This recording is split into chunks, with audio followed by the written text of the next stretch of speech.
Buenas tardes, amigos. Bienvenidos a su programa El Cuarto Invitado, donde esta tarde vamos a hablar de cocina. Es una actividad que nos encanta en familia y para eso está conmigo nuestra queridísima amiga Liz. Lucero. Y hola, muy buenas tardes. Un super chef, Carlos Oronoz. Hola, Lucero, gracias. Carlos. Bienvenido al programa. Por estar aquí. Y bueno, hablaremos de esta cocina encuadrándola en pues la cocina conventual, a propósito también de la canonización ya de Fray Junípero Serra y su aportación a nuestras mesas, a lo que comemos todos los días aquí en Querétaro. Carlos, pues empezamos por preguntarte, ¿cómo te vino este gusto por la cocina? Pues mira, hola, ¿qué tal? Primero un saludo a todos tus seguidores. Gracias. Y bueno, pues realmente yo vengo también como el típico cliché, empezando con los abuelos, cocinando, las fiestas decembrinas principalmente, los periodos de vacaciones, donde nos invitaba mi abuelo a acompañarlo al mercado. Y bueno, pues de ahí empieza ese gusanito, esas ganas de empezar a cocinar. Pero pues ya de esto tiene un buen tiempo, ¿no? En su momento, pues la gastronomía ni siquiera figuraba como una licenciatura y existían 1 o 2 universidades en México para poder estudiar. Y pues decían que no era una profesión, ¿no? Además, como no muy bien valorada, ¿no? Sí, todavía no se le daba el valor que hoy en día como se encuentra, ¿no? Y bueno, pues de ahí empieza a surgir el tema. Terminando la preparatoria, yo empecé estudiando biología en la Facultad de Ciencias de la UNAM y la cual, pues la verdad también le estoy muy agradecido porque al final, bueno, no terminé la carrera, pero pues se aprende mucho, claro, ¿no? Claro. Y yo estudié biología porque tenía que buscar una alternativa. Mi papá me decía que no. Y yo yendo aproximadamente en el 6º semestre, me di cuenta que no era lo que realmente yo quería. Estudiaba hacia la genética vegetal, obviamente todo ligado hacia a los vegetales. Exactamente. Hacia la parte culinaria. Exactamente. Y entonces, pues les comenté, ¿no? Le digo, no, ¿sabes qué? No quiero esto.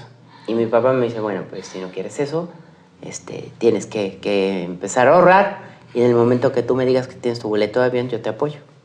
Y pues me puse a ahorrar y tuve mi boleto de avión. Y le llegó con la sorpresa. Y también me pidió la otra, que tuviera la inscripción para estudiar en alguna universidad. Ajá. Y bueno, empecé estudiando francés, decidirme a Francia. Yo tenía 20 años, iba para cumplir 21. Y pues tomé mis maletas, me apoyaron mis padres y nos fuimos. Según yo iba a ir por 3 años y me quedé 12 años en Francia. ¡Wow! Qué decidido. Y tu vida en Francia, el llegar, un muchacho tan joven, ¿de qué manera fuiste desarrollando este gusto que ya traías al darte cuenta que tal vez no era tan sencillo como tú pensabas? Claro, no, para mí la gastronomía era lo que yo tenía como idea, ¿no? Pero no era lo que realmente, no sabía a lo que me iba a enfrentar. Y lo bueno es que tomé la decisión joven, porque quizá estando un poquito mayor ya no lo hubiera hecho. ¿Te regresas? Sí, no, sí, y bueno, suele pasar, ¿eh? Sí, claro. De hecho, es una de las profesiones, de las carreras, donde mayor desertación hay de los jóvenes, porque piensan que la gastronomía es cocinar la parte, en casa, yo me imagino, ¿no? O la parte de estar en la tele, en las entrevistas, o sea, lo ven más enfocado hacia una parte social y no en realidad a la parte que demanda estar en una cocina, ¿no? De hecho, el trabajar en una cocina, pues generalmente estás trabajando 6 días sobre 7, tus vacaciones son cuando todo mundo está trabajando, porque cuando los demás descansan, tú trabajas, donde no tienes un fin de semana completo, etcétera, etcétera. Entonces te empiezas a enfrentar con ese tipo de situaciones y tienes que decidir hacer un cambio drástico a como estamos acostumbrados de manera general, en el entorno familiar, con los amigos, ¿no?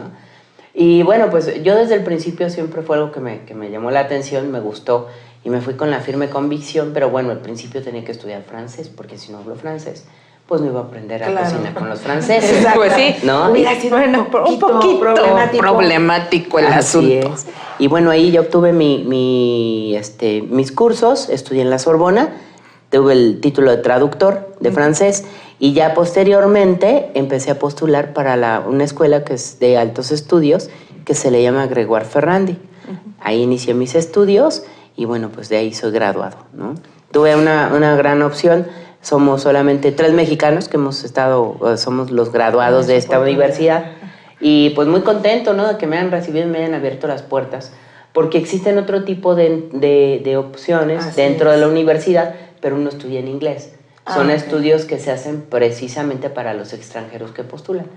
Y en esa época, en esos 12 años, ¿cuál fue tu aportación a esa cocina desde tu punto de vista de mexicano, a esa cocina que estabas aprendiendo? Mi aportación ninguna, porque yo iba como estudiante. Entonces realmente yo lo que iba era aprender, ¿no? Y ¿No una te vez... permitían el experimentar, No, la cocina no se experimenta, se aprende. Sí, es muy riguroso. La forma de estudiar allá existen las reglas y los métodos, las técnicas, donde uno tiene que aprender. Y a través de la experiencia, o digamos que el replicar este tipo de técnicas, es como uno lo va aprendiendo. O sea, atreverse a experimentar es desconocer de manera formal, digamos que el arte la profesión. La profesión. Así es. Con los años uno se puede atrever, uno puede intuir ciertas cosas y entonces uno empieza a generar su propia... Es que es como los artistas, ¿no? Es como en las artes, como en las letras. Uno tiene al principio que pegarse a las personas que uno considera que van más con los fines en los que uno cree o que son los más reconocidos, para que a partir de eso uno empiece a generar su propio discurso. Pero esto lleva años. Y esa es la otra parte. Sí, no, eso claro. es que yo pienso en un sazón de una persona que tiene años haciendo su salsa y no es casualidad. En esto que tú me dices es ese apegarse al rigor de los mismos ingredientes, de hacerla siempre de la misma manera, y es como se logra esa perfección en esos sabores, no es como nosotros de amas de casa que ves que tiene, o sea, que creemos que, bueno, cocinamos sí para comer, pero lo que ustedes hacen de manera profesional es otra cosa. Es otra cosa. Yo creo eso, y además nos está sirviendo el programa para todos aquellos de nuestra audiencia que les gusta o que tienen esta idea de estudiar. Pues hay que estudiar. Hay que estudiar. Me queda claro que hay que estudiar. No es una improvisación, no es lo que yo experimento lindo en casa, sino que es una de las carreras más demandantes, yo creo, y que implica pasión. ¿Y mucha pasión y mucha vocación, porque son horas y horas de pie. Claro, uno tiene, y no verlo como un sacrificio, ¿no? Porque muchas veces le dicen a los jóvenes, digo, después de hacer esto, también he sido instructor en diferentes universidades, y lo que le dicen a la gente es que tienes que hacer un sacrificio, y no se tiene que ver así. No. En esta profesión se tiene que dar uno cuenta que uno tiene que renunciar a ciertas cosas, pero por aceptar otras. Porque también tiene muchas ventajas, ¿no? Claro. Pero es una forma de vida totalmente diferente. Y es vocacional, y es esa pasión que se te ve. Yo creo que ahí es donde tú transmites esa pasión hacia lo que estás cocinando. Que tomas los ingredientes como lo que son, con ese respeto que te van a permitir pues hacer la comida y que la gente la deguste. Claro, sí, por ejemplo en el tema que comentabas, ¿no? Lo más difícil no es decir voy a experimentar. Lo complicado para un cocinero es replicar y que las cosas te sepan igual hoy y en 3 meses. Si tú logras eso, quiere decir que tu técnica está bien lograda, porque tu cliente cuando va un día a comer contigo dice, yo voy porque me gustó tu sazón, la salsa, la cocción de la carne. Y en 3 meses que regrese, él tiene que probar lo mismo. Porque la memoria gustativa, esa es la que se queda a la gente. Y entonces, el lograr eso es lo complicado. Y ahora pues vamos a hacer esto, ¿no? En el asunto de que me platiques más sobre el concierto de la cocina mexicana en este gran universo, ¿no? Que es la cocina internacional. Claro. Mira, bueno, pues el día de ayer, por ejemplo, comentaba fuera de cámara, ¿no? Platicaba un poquito contigo, de que acaba de ocurrir el 4º encuentro gastronómico de la cocina queretana, donde se reunieron de los actores más importantes, si no es que los más importantes. Es un esfuerzo muy grande por parte de Conacult y todo. Y bueno, ese es un ejemplo de lo que se está haciendo bien, ¿no? En la región Centro-Bajío.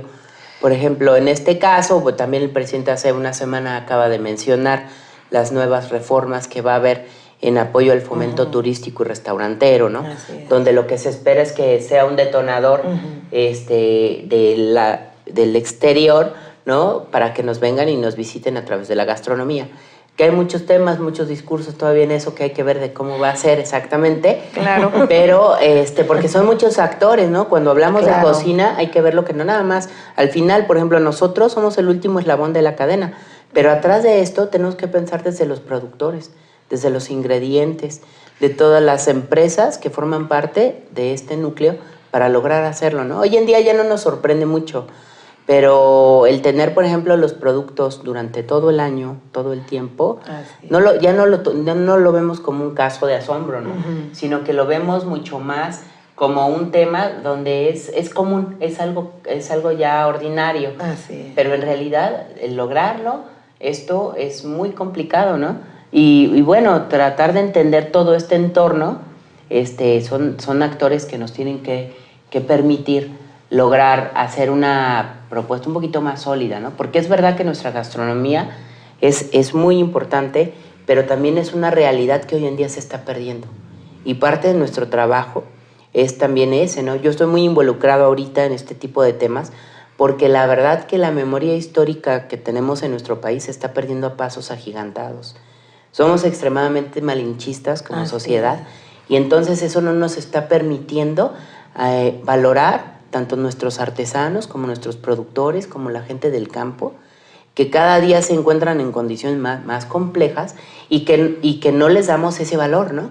Que todavía, o que muchas veces encontramos productos que formaban parte hace 50 años o 40 años, ¿no? No hay que ir más lejos de las canastas básicas o de la dieta de nosotros, y son productos que hoy en día ni siquiera sabemos cómo se llaman. Efectivamente. Es que de esa parte, Carlos, quisiéramos platicar contigo. Estás en Querétaro, regresas de Francia, estás involucrado directamente, interesado en rescatar esta parte de la gastronomía mexicana, en específico la queretana, y en estos productos que tú has encontrado, en tu pasión, en lo que haces, ¿qué obstáculos encuentras ante el querer hacer un proyecto, rescatar eso que estábamos platicando? ¿Qué obstáculos has encontrado? Claro, mira, bueno, en realidad nosotros lo que estamos haciendo es rescatar la zona geográfica del Bajío, que involucra varios estados. Pero obviamente, Querétaro, exactamente, una partecita de Michoacán, una parte inclusive de Hidalgo, ¿no? Que también tiene una gastronomía muy interesante, la cual está muy ligada también con los hábitos queretanos, ¿no? Al final era un camino.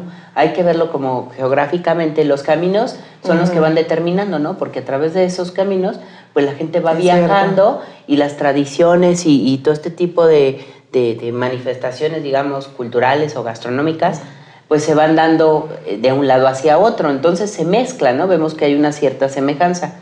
Y buscamos mucho generar como un entorno dentro del Bajío, ¿no? Porque es extremadamente rico. Pero en ese caso, por ejemplo, concretamente a lo que me comentabas, nosotros lo que buscamos es realmente valorar nuevamente a los productores y los productos de la región, ¿no? Y por el otro lado, son dos frentes a los que nosotros tenemos que ver. Uno es el encontrarnos con esa, a veces, complicación que hay para poder obtener los recursos, pero el más complicado no es ese. El complicado es el instruirle a la gente o mostrarle a veces que la gente se permita el conocer este tipo de productos, ¿no? Porque muchas veces, como ya forman parte o ya no están dentro de nuestros hábitos, no es como decir una pizza o una hamburguesa, ¿verdad?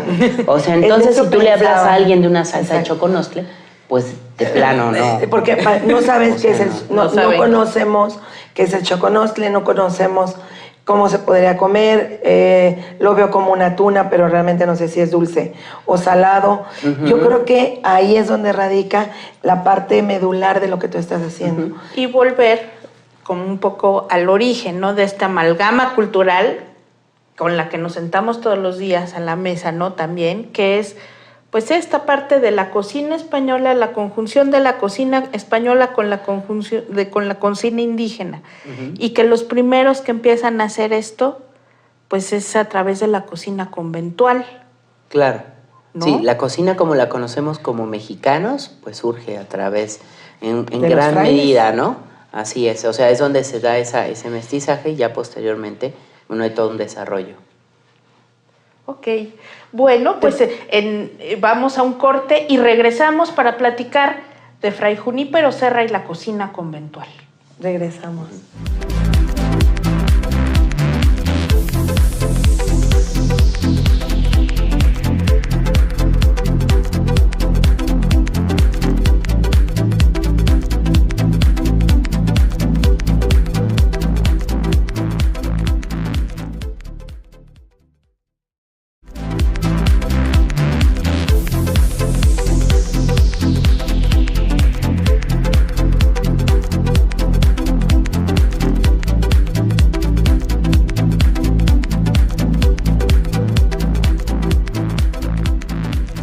Regresamos con la cocina conventual, la importancia que tiene y pues el rescate que queremos hacer de ella en nuestros días.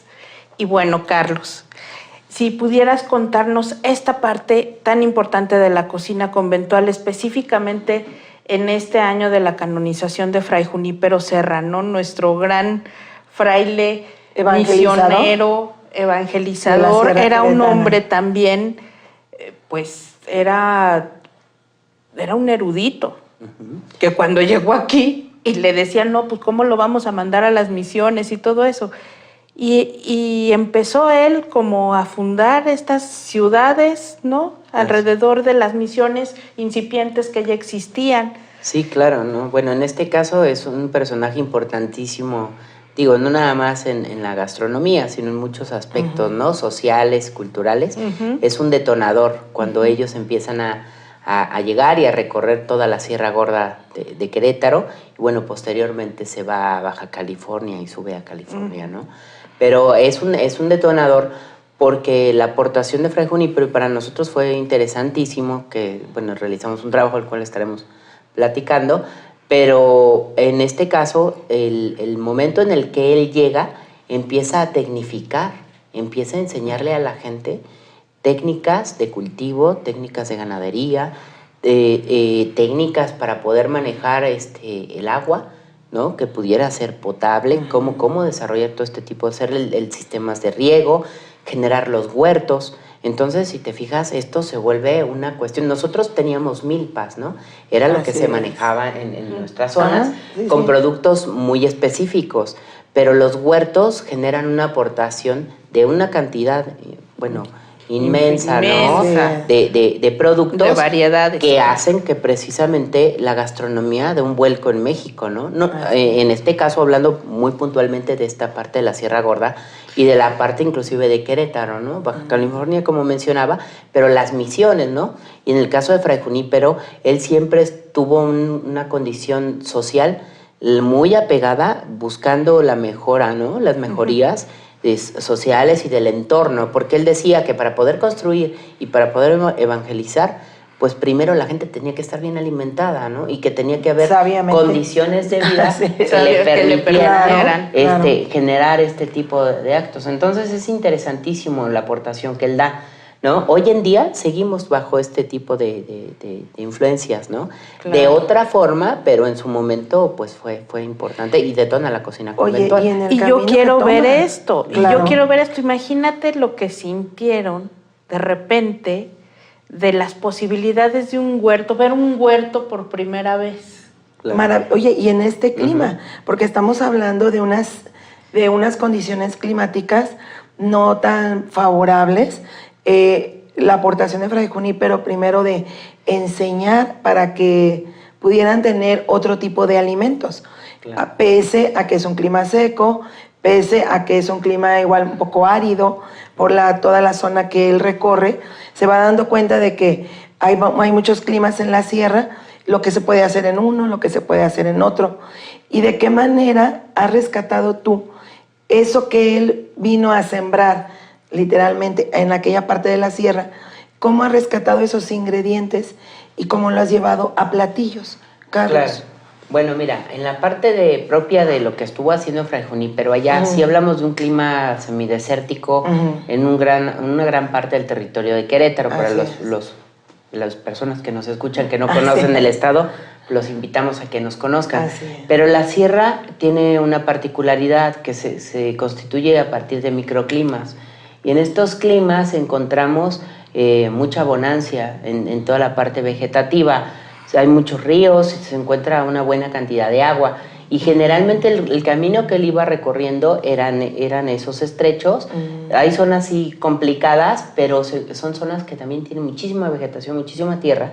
Y entonces lo que él iba haciendo es que en función a los climas, bajo la experiencia que él tenía, iba adaptando el tipo de cultivo. Por eso vemos que en la entrada de la sierra, por ejemplo, se encuentra todo lo que fue la vinificación, la parte de las viñas. Y en la parte de la sierra, donde se encuentran las misiones, es donde están los huertos y las granjas. Y él introduce el cerdo, introduce las gallinas, ¿no? Adapta el guajolote también, porque era parte de la costumbre de la adaptan, comida, aunque en menor cantidad. Por ejemplo, generan parcelas con conejos, ¿no? El conejo era una ave. Las aves, por ejemplo, migratorias, ¿no? Lo que es el pato, también forman parte de todo este tipo de aportaciones que él hace. Y nosotros, de alguna manera, más allá que buscar hacer una interpretación de las recetas que se hicieron, fue desarrollar recetas propias que hablan de la aportación que hizo Fray Junípero con todos estos elementos, tanto vegetales como animales, ¿no? Entonces, de ahí surge, ¿no? Hay un ejemplo dentro de la cartilla culinaria que elaboramos, que utilizamos una longaniza, ¿no? La longaniza es elaborada a base de chiles y a base del cerdo. Entonces, pues estamos viendo el mestizaje, ¿no? Llega la aportación de la cerveza, ¿no? También, en este caso, como hay esas ambivalencias, ¿no? En el caso de la cerveza, pues ahorita Querétaro es el segundo productor de cervezas artesanales del país, más importante. Pero la cerveza, pues se trae con todo este savoir-faire que le llamamos, ¿no? Y tú has hecho esa fusión. Y nosotros lo que hicimos exactamente fue hablar propiamente de los ingredientes, porque hablar de la cocina conventual como tal, digamos, ya existen trabajos, ya existe todo esto. Y lo que buscamos nosotros es revalorar este tipo de ingredientes y presentarlos a través de técnicas o de productos, ¿no? Pero que la gente lo pueda entender. Hoy en la actualidad, eso que me comentabas, por ejemplo, ¿no? De que lo ves ves los títulos de los platillos, y logras ver como esa parte que te puede decir, pues es un platillo de la cocina de mi abuelita, ¿no? Así es. Pero al mismo tiempo vemos la presentación o vemos cómo fue el armado, y ahí es un poquito más osado, ¿no? Un poquito más contemporáneo. Más contemporáneo, más actual. ¿Y cómo responde tu clientela, a la gente que ha tenido la oportunidad de ver tu trabajo ante esos sabores? Mira, pues ahí nosotros somos un restaurante kilómetro cero de reciente creación. Tenemos apenas 3 meses de apertura. Y el primer mes, la cartilla culinaria formó parte de las especialidades de ese mes. Y obviamente en homenaje a Fray Junípero, y gustó mucho.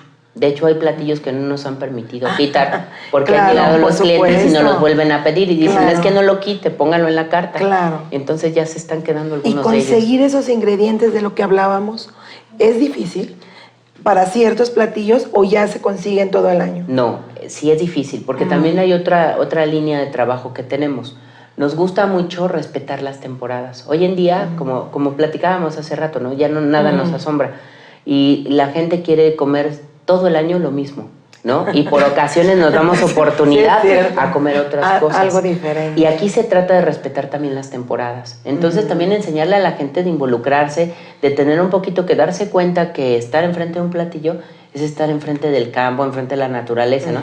Sensibilizarnos nuevamente a todo este entorno, porque respetando las temporadas, nosotros nos podemos dar el gusto de comer mejor, de comer más sano y más barato, ¿no? Entonces, todo este tipo de cosas también nos permiten enseñarle a la gente ese tipo de cuestiones, ¿no? Que no todos son los invernaderos.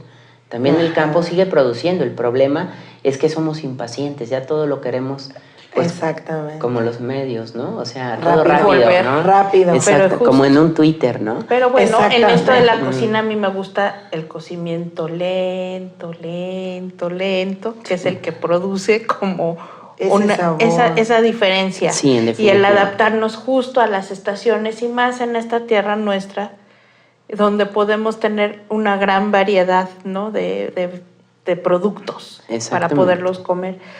Oye, y bueno, háblanos un poco de esta investigación. De la cartilla. De la cartilla a propósito de la canonización de Fray Claro Junípero. que sí, mira, bueno, este fue un proyecto que se hizo a través, del patrocinio de José Luis Álvarez Montes, que es un empresario queretano, y en colaboración con Roberto Velázquez, que él es un investigador de los archivos secretos del Vaticano. Él tiene mucha vinculación con esto. A partir de una plática, de una charla, surge la idea y me invitan a formar parte de este trabajo. Y me dicen, oye, pues vamos a hacer algo, porque nosotros estábamos un poquito molestos en que la canonización se hiciera en California, en Estados Unidos, y que no se le diera el valor de lo que se estaba haciendo aquí. Entonces, un poquito en rebeldía, y como buenos mexicanos decimos, oye, pues si el trabajo de Fray Junípero Serra más importante, su legado más importante está en México, pues nos hubiera gustado que fuera aquí. Entonces, el no poderlo tener, pues dijimos, pues vamos a hacer un homenaje a través de la cartilla, vinculándolo con el proyecto que estamos realizando, el restaurante, y mostrarlo, ¿no? Mostrarlo a la gente. En ese caso se dio la tarea Roberto Velázquez de pedir permiso en el Vaticano para que nos avalaran el trabajo. Y bueno, nos fuimos a hacer un recorrido a la Sierra Gorda, que duró varias semanas, donde hicimos esta investigación, visitando varios municipios, platicando con presidentes municipales, con las cocineras, con los mismos párrocos de las misiones, y bueno, tratando de rescatar todo esto, ¿no? Y la verdad que fue muy interesante porque pues es una cuestión cultural que tenemos, pero que en su mayoría desconocemos, ¿no? Sí, entonces dijimos, no, que eso no se puede quedar así. Hay muchos temas, ¿no? Como la migración, la falta de oportunidades, que han ido mermando la posibilidad de que la gente continúe con una tradición, porque la buena cocina, de una u otra manera, pues cuesta, ¿no? Entonces muchos de estos ingredientes, muchos de estos platillos que son emblemáticos en las zonas, la gente que vive ahí ya no los prueba tanto. Los prueba en ciertas festividades o los prueba. Entonces, pero ya no es de su cotidianidad. Claro, porque además ya no hay familias, ya no hay ese tiempo también de sentarse a comer. Yo creo que eso que nos platicas ha impactado en todos los sectores de la sociedad. Ya no hay ese tiempo. Las señoras cocinaban para sus 10, 12, 8 hijos. Vivía la tía, vivía la abuelita. Se hacían esas grandes ollas, pensando en los quelites, la flor de calabaza, buscando los hongos. Pero ahora piensan, ¿y para quién cocino? Claro. Hacemos matar la gallina. ¿Para qué se mata una gallina completa? Si solo comen 2, se van al otro lado los hombres. Así es. Sí, y todo esto ha ido transformando, ¿no? El entorno de la sierra, aunque hay, bueno, cocineras de altísimo nivel que todavía mantienen esas tradiciones, ¿no? Y bueno, en ¿cómo este son caminar... esas cocineras? No, a todo dar, la verdad. Sí, no, se aprende mucho. Te sentabas a comer con ellas. Porque sobre todo, lo más importante es que de verdad cocinan con ganas, o sea, cocinan con amor. Y eso es algo muy importante, porque cuando uno hace algo con convicción, se logra un resultado mejor.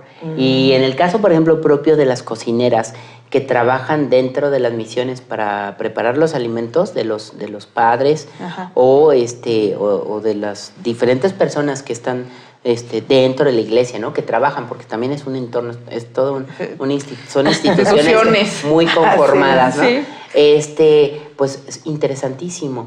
Pero pues sí, han ido transformando también esto, ¿no? Y algo que les movió mucho fue que nosotros estuviéramos interesados en todo esto y empezaban a trabajar también un poco de esto, que decían, oye, pues es que tiene años que no hacemos esta receta, vamos a retomarla, ¿no? Y cosas así muy interesantes, ¿no? Y que también va mucho en gusto de los padres, porque los padres al final determinan los menús como era antiguamente, ¿no? Eso no ha cambiado, ellos dicen que quieren comer en la semana y ellas están encargadas de organizarse para que se vayan haciendo este tipo de comilonas, ¿no? ¿Y encontraban los ingredientes? No, era muy complicado. Fíjate que muchos de los ingredientes hoy en día, mismo en los mercados, es difícil. es de que dicen, bueno, esto es con tal persona, o esto es en el mercado que se pone los domingos. O tienes que esperar temporada, porque también hay que ver eso, ¿no? Lo que platicábamos, que muchos de los ingredientes, y como se hacían los platillos antiguamente, teníamos que esperar la temporada, la festividad, porque la festividad está ligada a un periodo específico del año. Exacto. Y hablar de un periodo específico del año es de una estación, y es cuando encontramos los productos. Entonces, por eso es que teníamos eso. ¿Dónde lo vemos, por ejemplo, eso todavía que se mantiene? En los panes. ¿no? Ajá, sí. Tristemente, comercialmente, bueno, ya se ha perdido, ¿no? Por ejemplo, el pan de muerto ya lo encontramos desde ahorita. 3 meses antes y 3 después de la festividad. Pero es la misma, digamos que el mismo proceder de muchos de los platillos. Entonces, todo va ligado en función también a cómo lo daba el huerto, ¿no? Por ejemplo, eran festividades que se hacían y decían, bueno, pues vamos a hacer ahora, por dar un ejemplo, ¿no? Una tarta de las manzanas que nos da el huerto. Bueno, pues tenían que esperar a que dieran manzanas. A cosechar. Para poder desarrollar los panes a través de estas mermeladas o Y bueno, pues esto es solamente una probadita de lo que queremos que ustedes hagan en casa. Busquen sus mejores recetas, tráiganlas y busquen a los productores para que nuestra tradición y nuestra cultura siga. Hay mucho de la cocina queretana para aquellos que pensaban que hay muy poco. Buenas tardes y agradezco mucho la presencia, Carlos. Gracias. Carlos, ha sido un lujo tenerte en el programa. Un placer. Hay algo después de las gorditas, ¿verdad? Tenemos más que gorditas queretanas. Es un estado muy rico. Así es. Hasta luego, amigos.